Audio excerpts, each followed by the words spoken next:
नाशिकच्या combat army aviation training स्कूलमध्ये लष्करी शिस्त पराक्रम आणि आधुनिक विमानचालक कौशल्यांचे दर्शन घडले. मात्र दीक्षांत संचलन सोहळ्यानंतर घडलेल्या एका भावनिक प्रसंगाने उपस्थितांचे मने जिंकले.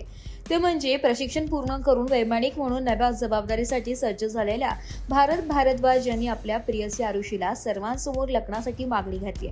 विशेष म्हणजे ज्या ठिकाणी भारत यांनी कठोर प्रशिक्षण पूर्ण केलंय त्याच ठिकाणाहून आता ते देशसेवाही बजावणार आहे. दीक्षांत सोहळा संपल्यानंतर हेलिकॉप्टर समोर गुडघ्यावर बसत भारत यांनी आरुषीला अंगठी घालून लग्नासाठी प्रपोज केलाय. या अनपेक्षित क्षणाने उपस्थित अधिकारी, कुटुंबीय आणि मित्रमंडळी भारावून गेले. आरुषीनेही सर्वांसमोर हा प्रस्ताव स्वीकारताच परिसर टाळ्यांच्या कडकडाटांनी दुमदुमून गेला. यावेळी भारत भारद्वाज यांनी मिश्किल शैलीत प्रतिक्रिया देताना सांगितले की ऑफिसमध्ये अधिकारी म्हणून रोज सॅल्यूट मिळतो आणि करावाही लागतो, पण घरात पत्नीच खरी बॉस असते, त्यामुळे हा माझ्याकडून प्रेमाचा सॅल्यूट होता. तर असे सरप्राईज मिळेल याची कल्पनाही नव्हती असे सांगत आरुषीने आपल्या आनंदाच्या भावना व्यक्त केल्या.